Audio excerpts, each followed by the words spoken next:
Eu digo assim que a TI, 70%, 80%, ela é muito parecida em qualquer empresa, mas você tem que saber fazer a leitura da empresa. Eu acho que a criatividade realmente nasce dessa capacidade de você trabalhar em diversos ambientes diferentes.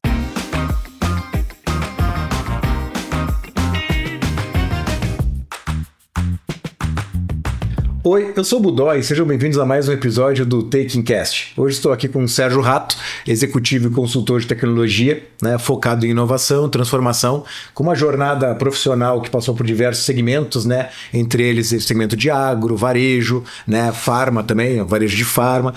Então, um cara que traz para a gente muita experiência hoje em transformação digital, liderança de pessoas. Acho que vai ser um papo até sobre criatividade hoje, né, Sérgio? É isso aí, meu prazer aí. Muito feliz de ser convidado para esse bate-papo aqui.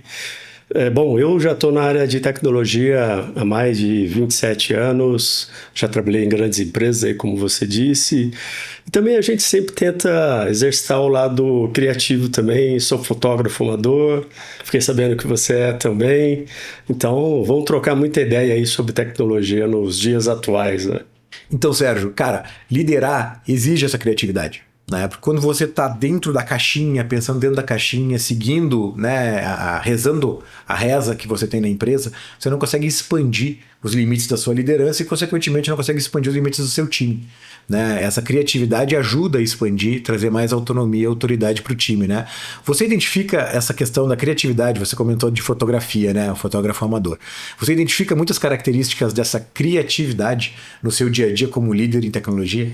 Com certeza, Eu acho que a gente trabalha, eu já trabalhei em vários segmentos diferentes, com várias culturas diferentes, Muitas vezes você precisa se reinventar dentro da empresa, você precisa motivar o seu time, você precisa estabelecer parcerias com as áreas.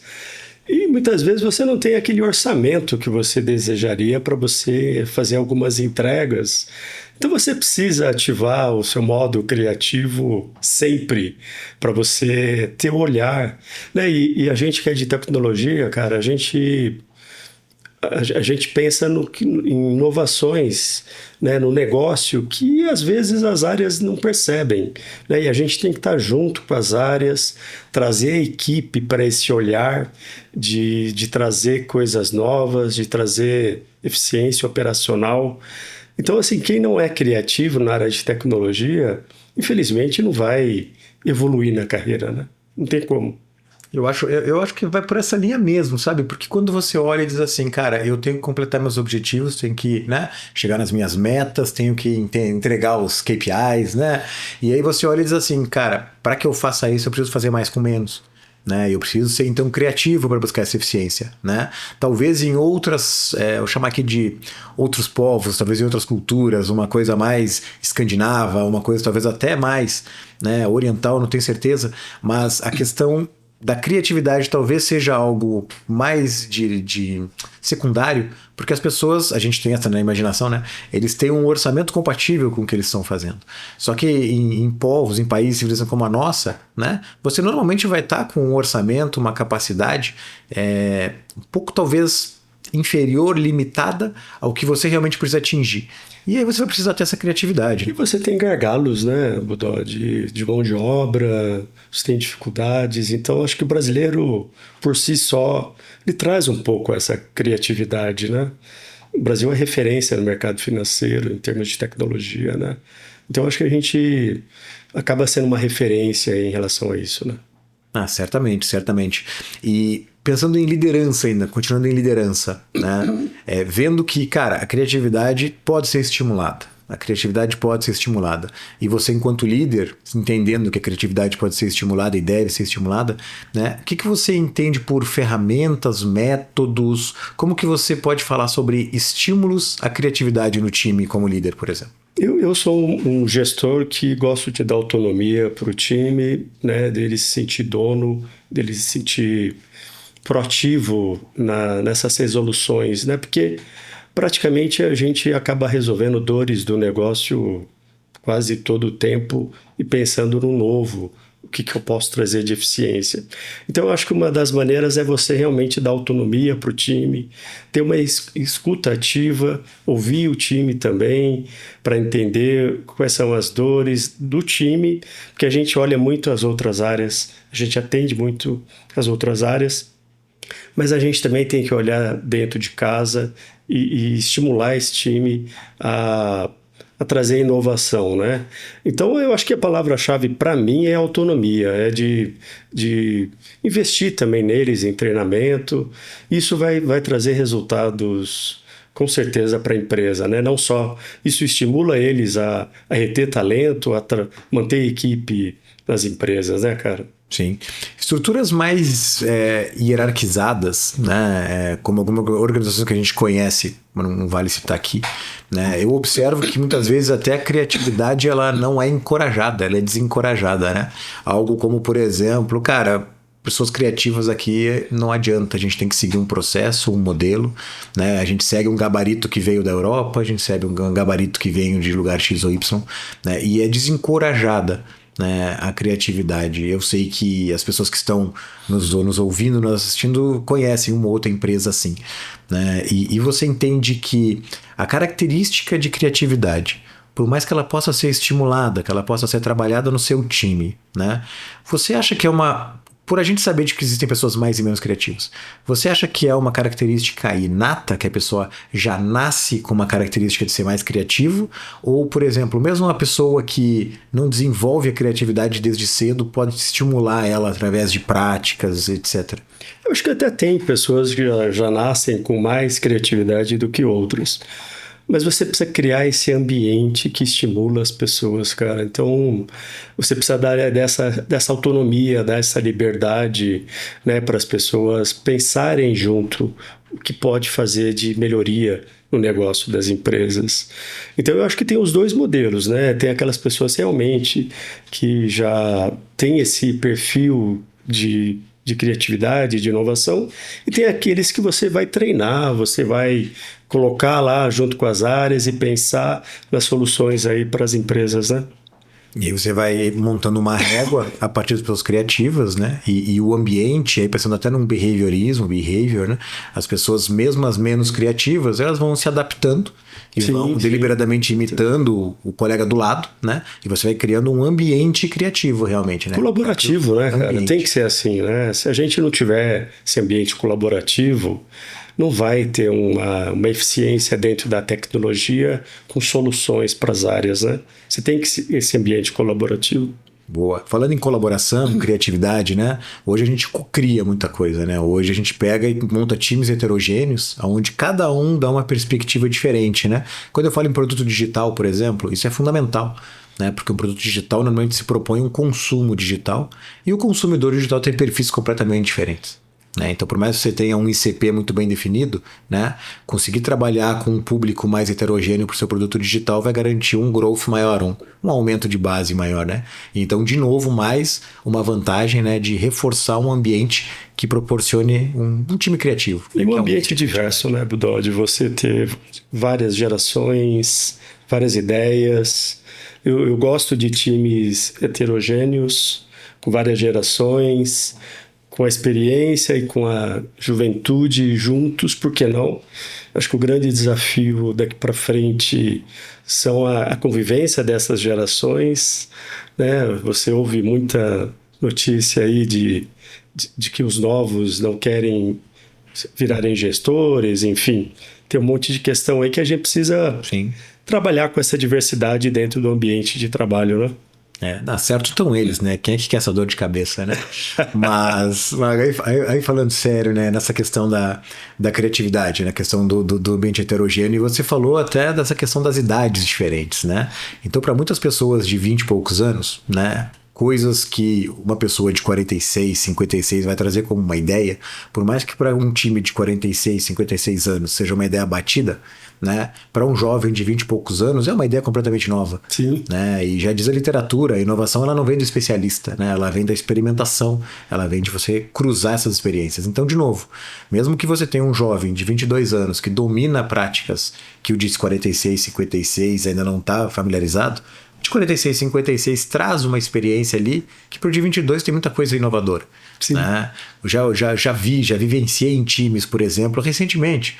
Né? Por exemplo, Scrum Master vindo conversar comigo, agilista vindo conversar comigo e falando que resolveu uma situação nossa em relação aos OKRs e propôs a gente estudar uma coisa nova chamada BSC, Balance Scorecard, né? Sim. E aí você olha e diz assim, opa, peraí, meu amigo, a gente já passou dessa etapa. Só que para aquele cara, para aquele jovem agilista Scrum Master, ele nunca ouviu falar num BSC, né? Então são coisas que vão caindo, inclusive, dos currículos, né? Não BSC, mas outras práticas vão caindo dos currículos, né? Sérgio, quando a gente fala então dessas diferenças do time heterogêneo, né? Então você tem perfis diferentes, idades diferentes, pessoas com raças e credos diferentes, né? Isso agrega muito, né? E aí me faz pensar na sua jornada profissional, em que você passou por contextos muito diferentes.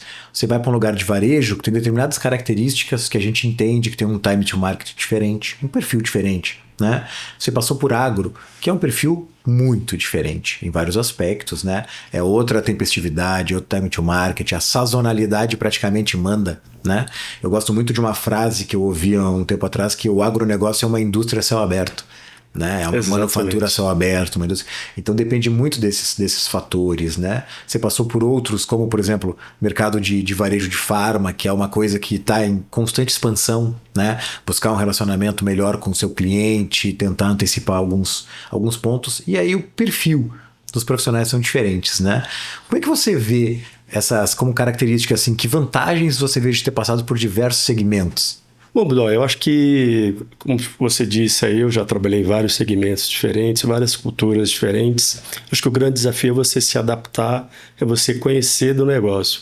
Eu tenho uma receita de bolo que eu sempre sigo nas empresas que eu entro, nos primeiros 3 meses de falar menos e ouvir mais e absorver a cultura da empresa, entender quais são os desafios, para daí sim você começar a dar pitaco, a você olhar, mexer na estrutura, a você ver quais são as dores do negócio. Eu digo assim que a TI, 70%, 80%, ela é muito parecida em qualquer empresa, mas é o que você disse, né? Varejo tem uma característica, o agro tem outra, empresa aérea tem outra, trabalhei em frigorífico, empresa de energia, então trabalhei em concessão de rodovias, é muito diferente. Mas você tem que saber fazer a leitura da empresa. O que eu entreguei na empresa aérea, eu não vou entregar numa concessionária de rodovia. A governança é um pouco diferente. Lógico, tem um limite, né? Mas você tem que se adaptar. Então, essa variedade, essa diversidade de negócios te dá uma adaptabilidade incrível para você saber quais as ferramentas que você vai usar para cada negócio. E daí vem a inovação, né? A criatividade, né? Eu acho que a criatividade realmente nasce dessa capacidade de você trabalhar em diversos ambientes diferentes, né? Muitas literaturas falam sobre isso. Você busca essa experiência, esse aprendizado, por exemplo, no mercado de farma, né? Então, o mercado de farma é um mercado que ensina muito sobre cadeia de suprimento, sobre logística, né? Ensina muito sobre, por exemplo, você vai trabalhar com clinical trial. Clinical trial é um MBA atrás do outro, quando você fala do tempo que você tem até testar as novas drogas e etc.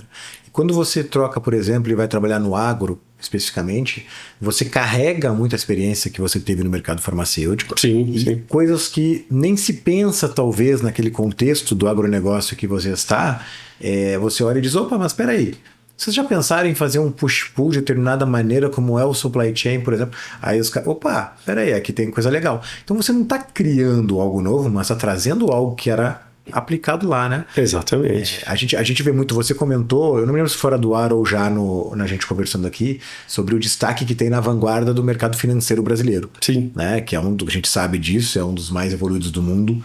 Né? Nós temos algumas questões no Sudeste Asiático, que é bem desenvolvido também, mas você não gosta do Sudeste Asiático, mas no Brasil é super bem desenvolvido, né? Não é à toa que grandes executivos do mercado financeiro são como é que eu vou dizer? São buscados, né? Há uma busca forte em outros mercados por executivos do mercado financeiro, porque eles vêm com uma visão que já tem muito essa consolidação de criatividade. É um mercado que busca eficiência, como todos, mas também busca uma eficiência, né? Então, eu tô lá no mercado, por exemplo, de varejo, né? Em que momento eu olho e trago um cara do mercado financeiro para cá, eu aproveito o que ele aprendeu lá, né? Não é segredo também que executivos do mercado de varejo, eles são muito procurados por outros mercados, porque o varejo, por exemplo, ele trabalha com um nível de eficiência muito alto. Sim. O varejo é um business claro de que quanto melhor ele compra, melhor ele vende, né? Então, se quanto melhor ele compra, melhor ele vende, cara, tem vários mercados que tem essa característica também, de quanto melhor compra, melhor vende, né? Então, você falou de concessão de rodovia, né? Tem características fantásticas que só existem ali e que você pode multiplicar em outros mercados. Sim, e você tem que ter esse olhar, né? E quando a gente brinca de eu sou fotógrafo, a gente tem que ter esse olhar, tem que ter, observar as empresas, quais são os desafios e olhar as oportunidades, né? Para trazer essa eficiência, né? Isso é muito natural na área de TI, né? A gente faz toda hora, todo dia, a gente sempre está olhando as ineficiências da empresa, né? Sério, a gente estava falando aqui sobre questões de mercado, segmentos, né? São muito diferentes, mas todos eles têm uma TI. Todos eles têm uma TI. É muito difícil. Você vai do parque de caça e pesca ao Big Tech, todas vão ter uma área de TI, né? E a gente observa no mercado há muitos anos, né? Principalmente há 40 anos, né? Você tem a área de TI, a área de negócios, e você tem aquela questão de que a TI, por mais que habilite os novos negócios, né? A TI é vista como custo em muitos lugares, né? Há uma década e pouco a gente já tem um movimento que chama tecnologia de negócios, né? Business Technology, onde eu tenho a TI não só habilitando novos negócios, mas conduzindo, né? Então isso dá modelos que a gente conhece hoje de squads, em que você tem pessoas de negócio trabalhando com desenvolvedores, etc, né? Mas nas empresas que você passou, com a sua experiência, você chegou a vivenciar muito isso? Você conseguiu conduzir esse tipo de situação? Ou você pode me dizer assim, cara, Budó, 70% das empresas, por exemplo, ainda mantém um processo mais conservador em que a TI habilita o negócio, suporta o negócio, mas ela não tem sempre sentada na mesa junto com o negócio. Faz sentido minha dúvida? Faz, total, né? Eu acho que quando eu estava comentando, quando eu comecei minha carreira, realmente a TI ficava dentro do departamento e as áreas vinham procurar a gente para fazer as solicitações, e essa TI tende a não existir mais, né? Acho que hoje em dia a TI ela tem que participar das decisões, tem que entender o dia a dia das áreas e se antecipar às necessidades das áreas, né? Pelo menos em algumas empresas que eu trabalhei, nas últimas, tinha o papel do IT Business Partner, que é aquele cara que se especializa naqueles processos de determinadas áreas e ele vive ali quais são os problemas, quais são os desafios. Traduz tudo, né? Exatamente, quais são os KPIs que essa empresa vai ter, que esse departamento vai ter que atingir. Então você tem que ter essa TI mais presente nos departamentos. Ela tem que estar junto, porque senão ela vai ser custo, vai ser headcount, né? Então você tem que se antecipar às necessidades, até porque, como a gente falou, o orçamento é finito. Se você não tiver uma boa metodologia para priorizar o que vai trazer mais resultado para a empresa, então acho que hoje a TI praticamente ela tem que sair do departamento, ela tem que se relacionar com as áreas, fazer relacionamento, né? Ser uma parceira mesmo, né? De todos os departamentos da empresa. E você acha que, por exemplo, pular aqui para um assunto que a gente sempre fala aqui sobre IA, né? Você acha que a IA tem um protagonismo nisso de colocar a tecnologia da informação, colocar a TI como uma propulsora do negócio, porque você vai começar a gerar receita através de novos modelos que vão usar IA. Então o pulo do gato é esse, a TI tem que gerar receita, né? E você acha que a IA é um artifício para isso? Eu acho que a inteligência artificial generativa, eu acho que ela, de uma certa maneira, ela democratizou um pouco o uso da tecnologia pelas áreas. Se você lembrar todas as inovações que vieram no passado de tecnologia, a TI precisava habilitar para as áreas usarem, hoje em dia não, né? Com o ChatGPT as áreas usam, faz prompt, ela democratizou um pouco o uso de uma tecnologia de ponta, né? Eu acho que está todo mundo aprendendo sobre inteligência artificial, tanto as áreas de negócio como a TI, né? Você vê alguns usos específicos, hoje em dia você já tem cases, né? Até tem um colega que estava contando para mim outro dia o trabalho que ele fez numa empresa de cosméticos. Você vê muito em atendimento, né? Agentes que ajudam no atendimento de área de vendas, clientes. Eu acho que sim, a TI pode ser protagonista, né? Você precisa ter governança no uso dessa tecnologia. E lembra, né, que inteligência artificial tem inteligência do bem e inteligência do mal, né? Quando a gente fala de segurança da informação, a gente vê a quantidade de golpes que a gente sofre hoje. Imagine quando você tiver o uso maior de inteligência artificial para dar golpes aí na internet, enfim. Então, eu acho que sim, a gente continua sendo protagonista, mas as áreas elas demandam mais melhorias ainda, e elas estão experimentando essa tecnologia, que para nós eu acho que é uma novidade, né? Sim, sim. Eu passei a vida inteira ouvindo, né, que a tecnologia suporta o negócio, mas tecnologia por tecnologia não é o negócio, né? Eu passei a vida inteira ouvindo isso. E eu observo muito essa oportunidade da IA como um propulsor disso, porque a IA faz com que os nossos corpos executivos, né, eles olhem e a gente pare e pense assim, opa, peraí. Né? A IA ela não vem veja bem, como mais uma tecnologia, mas ela realmente habilita modelos de negócio que antes não eram possíveis. Exatamente. Né? Então eu já começo a ver que, opa, não é só uma tecnologia a mais que eu estou usando, não é mais um tipo de web service, um tipo de API, não é mais um tipo de plataforma de BI, não. É algo que está habilitando uma nova maneira daquela empresa ganhar dinheiro, daquela empresa gerar eficiência. Então eu ainda vejo de maneira diferente a IA, eu ainda vejo a IA como que eu comentei com você. É sim, a gente chegou à conclusão dessa oportunidade para TI assumir esse protagonismo, né?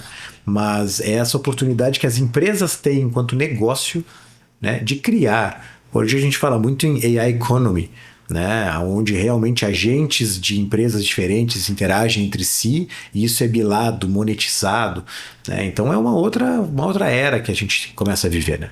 Sim, outro dia eu estava num evento e falaram muito de transformação cognitiva. A gente falava de transformação digital, agora falo de transformação cognitiva, né?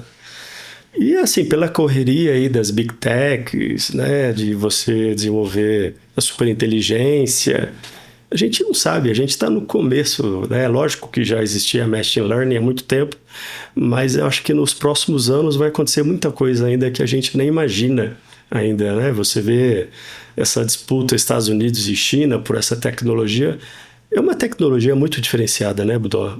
Muito diferente do que a gente viu no passado.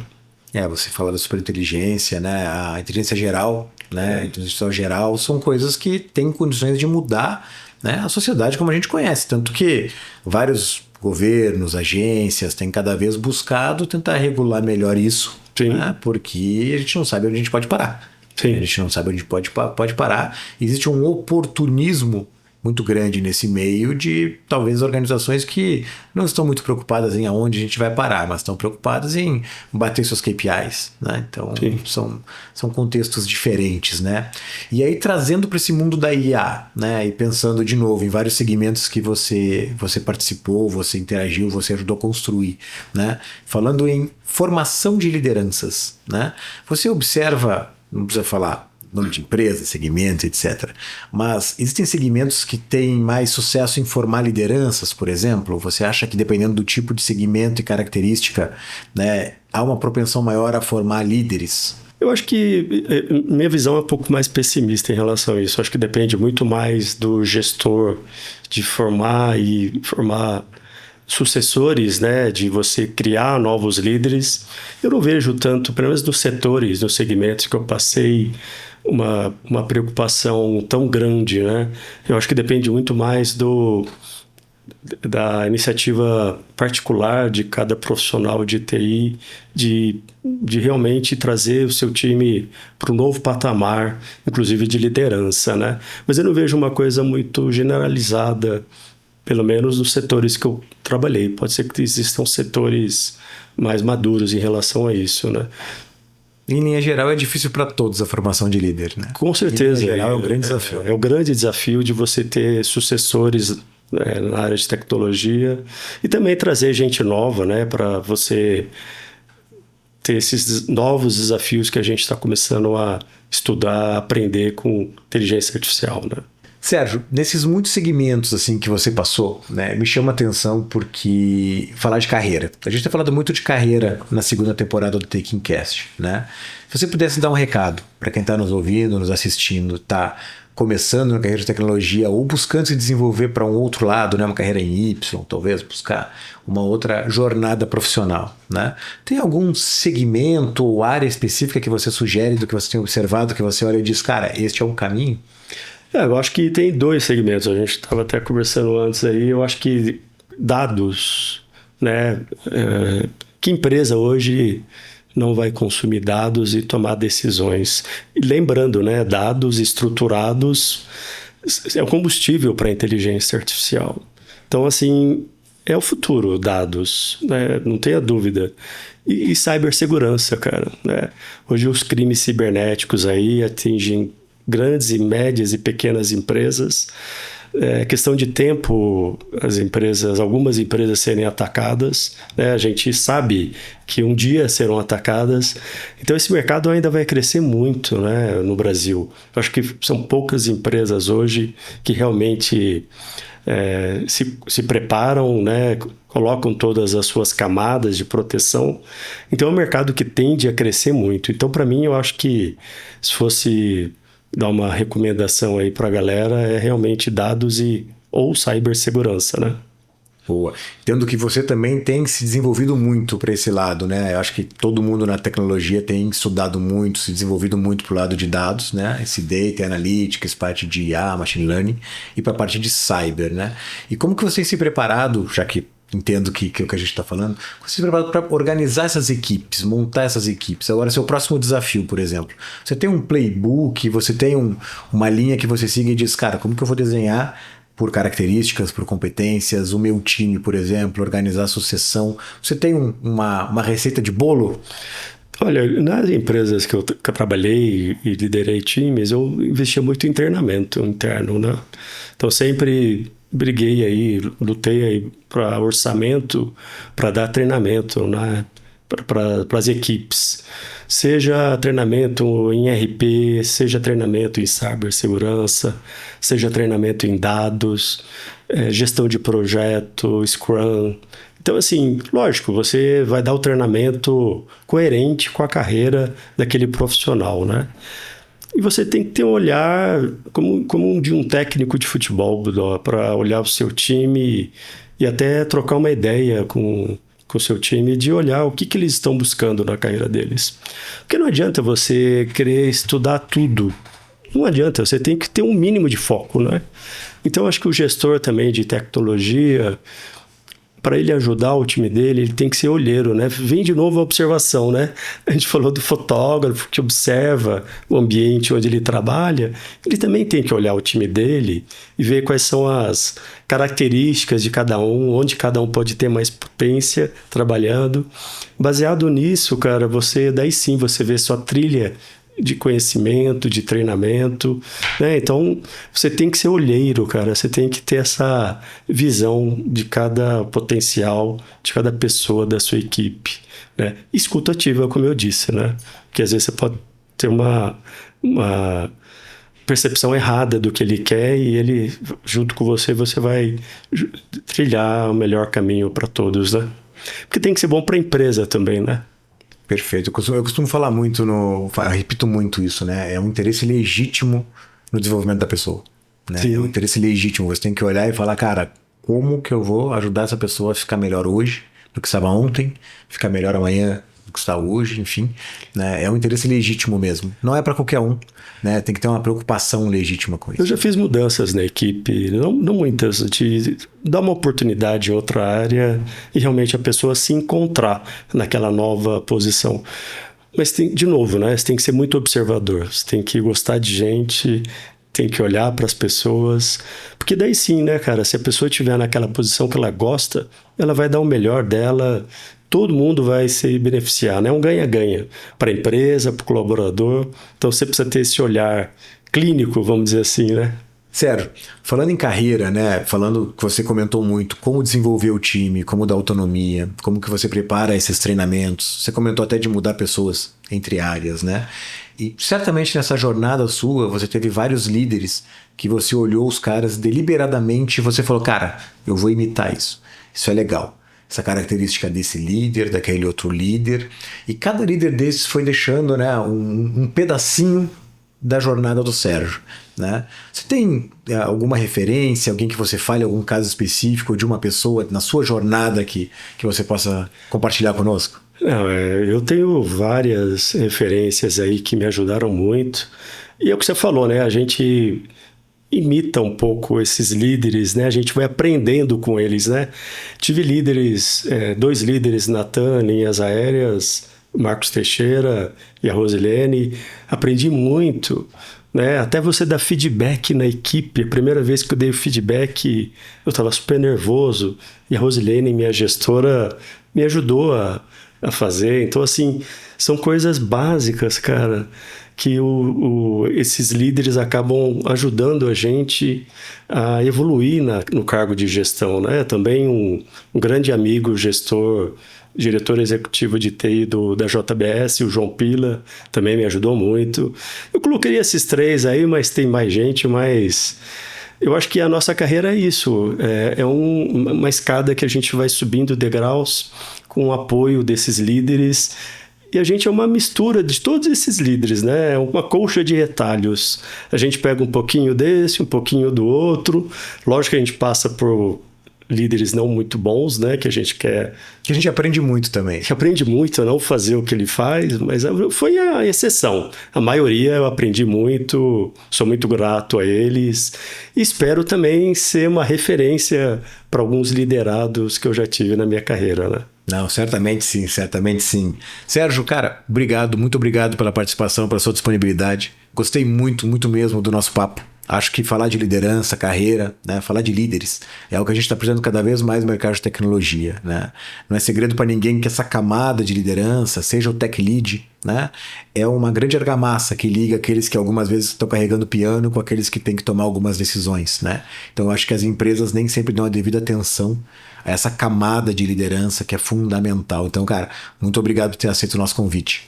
Obrigado você, obrigado Marco Romero pelo convite também.